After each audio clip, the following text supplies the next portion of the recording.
Hi, kids. Okay, September 12th in film history, we have the release of a film in 1934 on September 12th, Atalante, The Passing Barge. I did a video on it, directed by Jean Vigo. It is his final film. He was battling tuberculosis in a wheelchair, I think, for part of filming. Uh, so died shortly after, a very young age. His cinematographer on the film is Boris Kaufman. Boris Kaufman would go on to work on things like On the Waterfront and 12 Angry Men. He had a pretty good Hollywood career. I did a video on this in my Greatest Films of All Time series because he's regarded as one of those. And on that series, it was number 30.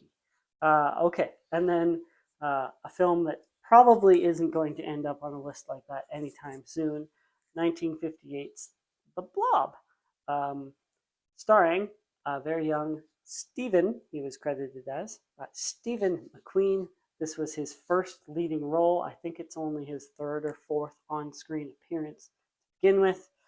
It is very much a B movie of these 50s disaster drive-in things.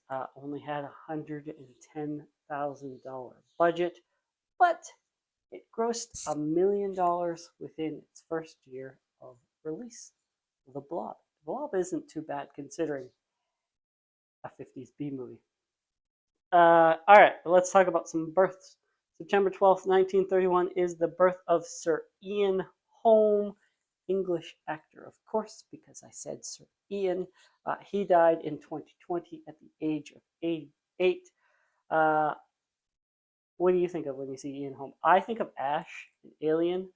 Most people, probably of a certain age, will think Bilbo, right? He's Bilbo Baggins in the Lord of the Rings series and the Hobbit series. He's a two-time BAFTA winner. He was nominated for Best Supporting Actor Oscar for Chariots of Fire.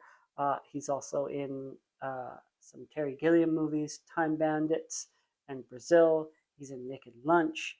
He's in The Fifth Element, Ian Holm. And then 1957, on September 12th, is the birth of German composer Hans Zimmer, who I think doesn't know how to read music.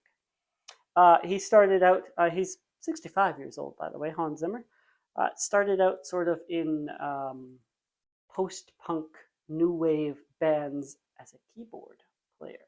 Krakatoa, I think, was his band. And then he rose to acclaim with the Rain Man score. He did so many Christopher Nolan films. He's done a lot of Ridley Scott films. Yeah, Hans Zimmer.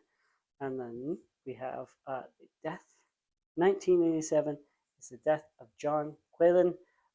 He was born in Vancouver, British Columbia, Canada in 1899. When he died, he was 87 years old. He is a character actor, usually known for playing Scandinavian characters. His parents were Norwegian immigrants, and he appears in a lot of John Ford films. He is also in The Searchers, His Girl Friday. He's in Casablanca.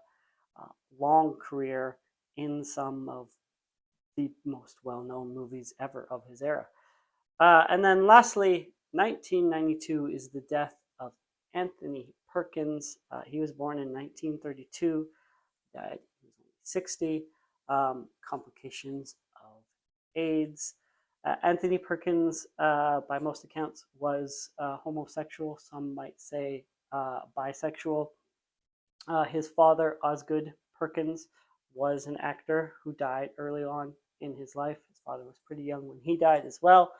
And then he started appearing in plays in college. He went to college with Mr. Fred Rogers. And then his on-screen debut was The Actress in 1953. He is the father of Osgood and Elvis Perkins. His wife was also an actress. Everybody said the marriage couldn't work, right? It was kind of a not very well kept secret that Anthony Perkins was homosexual. But there we are. And of course, he's Norman Bates in Psycho. It's more than just Psycho. He directed the third one. I know that before I start talking. Anyways, I apologize. That's it for today. Thank you for watching. See you tomorrow.